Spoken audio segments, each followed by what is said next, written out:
si Maya Suseda at kasama ko naman si a special interreligious show where we explore how different religions understand the meaning of life and the path to happiness. Pathways of Faith, a special interreligious show where we explore how the different religions understand the meaning of life, relationships, and the path to happiness and fulfillment. Kasama natin ngayon ang mga kinatawan ng limang relihiyon. Let us all welcome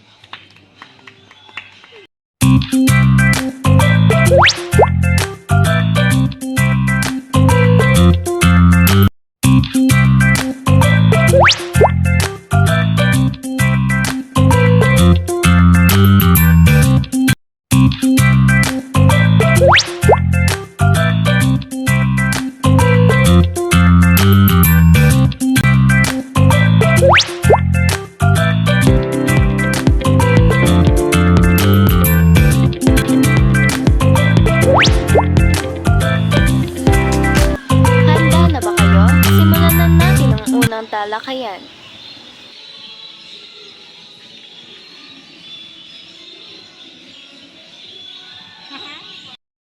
ba kayo? Simulan na natin ang unang talakayan.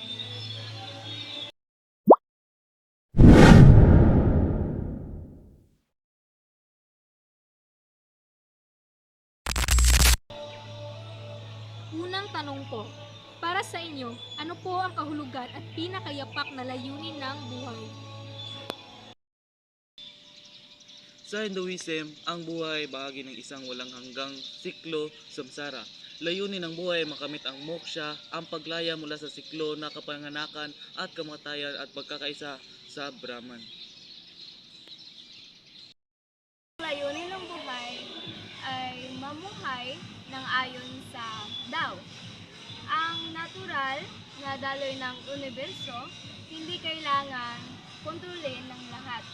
Kailangan lamang ang wu-wei, non-action, ang hindi pagmilit at pamumuhay ng payapa at balanse. Para sa mga Kristiyano, ang buhay ay isang biyaya mula sa Diyos.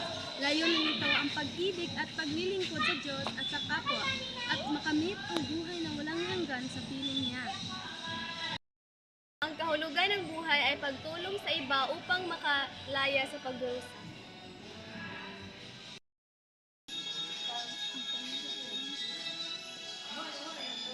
Sa Confucius, ang halaga ng buhay ay may makatao rin at ang layunin ng mamumuhay may kabutihang loob, respeto at kagandang asal sa lipunan.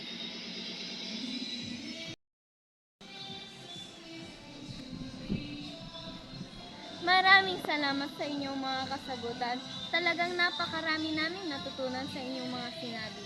Kaya naman, bago tayo tutungo sa ikalawang segment, magbabalik ang Pathways of Faith.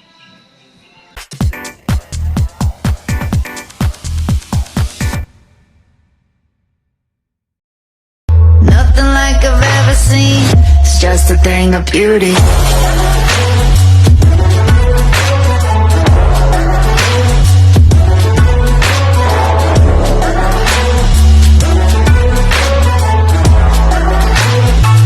It's just a thing of beauty. Pagbibili ng gamot, dapat subok, dapat trusted, dapat dekalidad. Oh, Unilab yan. Oh, Unilab yan. Pagbibili ng gamot, siguraduhin mo na. Unilab yan. Unilab yan. Pagbibili ng gamot, siguraduhin mo na. Unilab yan. Unilab yan. Trusted quality healthcare. Unilab yan.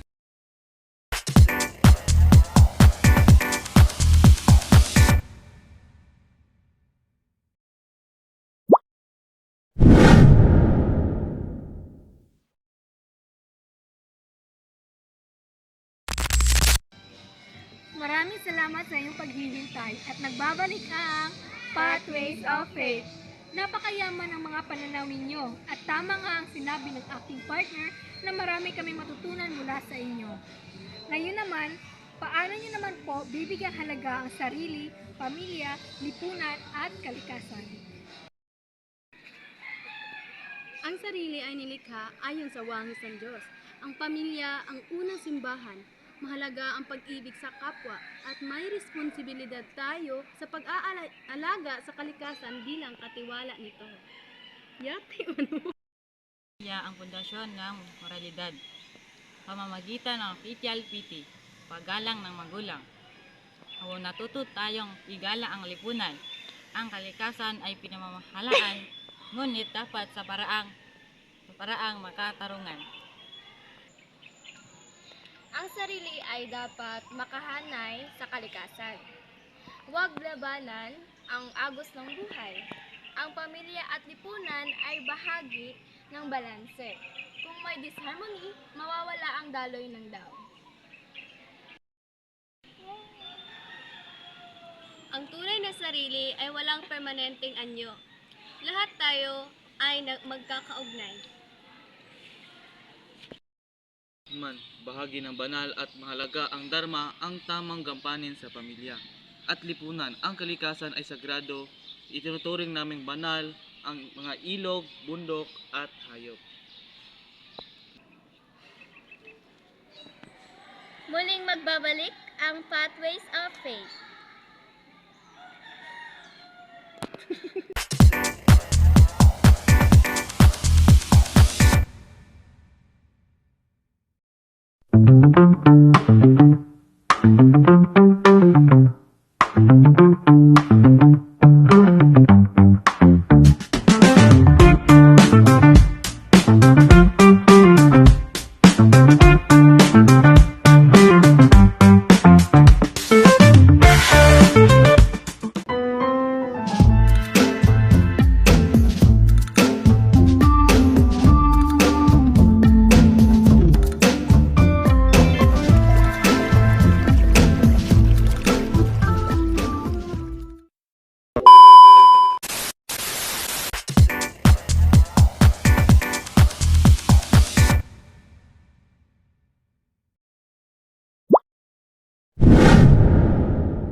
Salamat sa iyong paghihintay.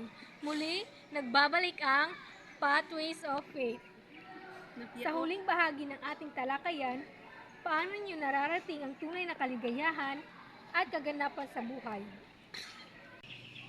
Ang kaligayahan ay nasa simplicity at pagiging isa sa kalikasan. Kapag hindi ka tumututol sa daloy ng buhay, naranasan mo ang tunay na kapayapaan. Masaya ang taong gumaganap ng kanyang tungkulin ng may dangal. Kapag maayos ang pamilya at lipunan, doon naramdaman ng kaganapan ng buhay. Kaligayahan ay hindi galing sa material, ito ay nagmula sa mga pag-unawa at pagiging mapagmalasakit sa lahat ng nilalang. Ang tunay na kaligayahan ay nasa ugnayan sa Diyos.